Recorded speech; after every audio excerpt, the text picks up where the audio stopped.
Bonsoir cinéphiles et cinéphiles. Aujourd'hui, on va se plonger dans l'océan pour The Reef 1. Voilà.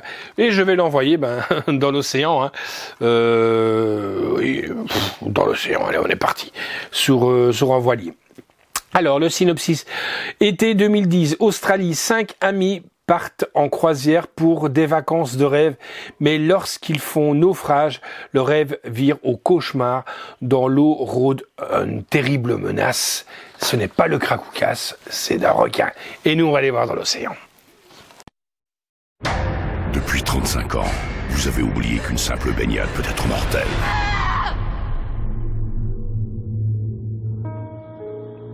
Australie, été 2010.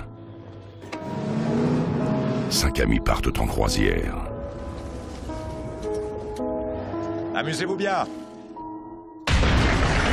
Mais lorsqu'ils font naufrage...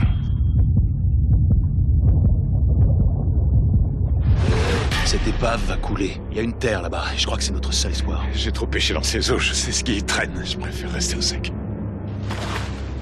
Le rêve vire au cauchemar. Il y a quelque chose par là. On est complètement paumé en pleine mer. Il y a quelque chose qui nous suit. Et vous? De quoi êtes-vous capable? Tu le vois? Pour survivre.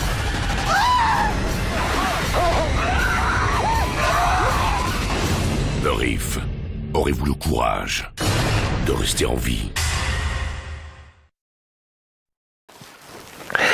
Alors, que dire sur The Reef? Franchement, déjà, il faut passer que c'est une histoire basée sur une histoire vraie.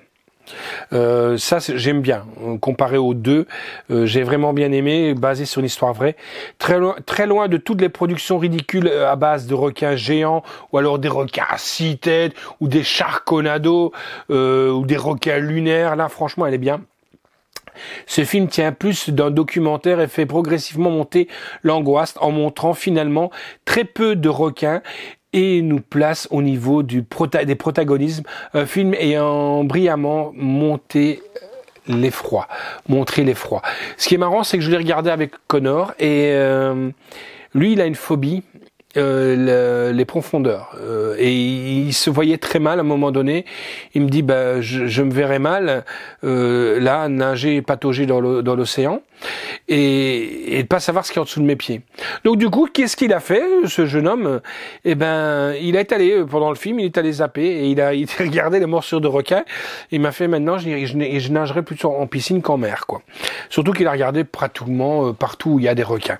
Donc franchement l'histoire elle est vraiment bien. Et je peux pas dire c'est leur territoire, hein, donc mais bon, aller nager en Australie, enfin s'échouer en Australie, c'est pas gagné, hein, voilà. Donc franchement, j'ai vraiment bien aimé ce film, doublé anglais-français, sous-titres français, anglais DTS 5.1 et français DTS 5.1. La note que j'ai donnée, c'est un 8 sur 10. La réalisation est de Andrew Trocchi, scénario Andrew Trocchi et Jean-Michel Vernon, avec Damien Walsh-Owlings, Gayton Grantley, Adrian Pickering, Zoe Naylor, Kieran Darius-Smith, Mark Simpson, musique de Raphaël May, durée du film 1h27.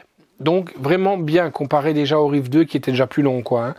Hein. Édition Wildside Video, distribuée par Warner Home Entertainment, sortie le 6 juin 2012.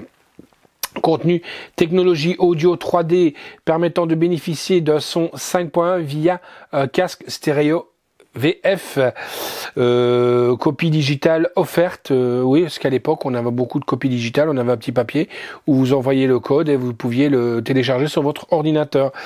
Bonus making of et la bande-annonce. Voilà, le Reef, celui-là je vous le conseille vraiment, tiré d'une histoire vraie.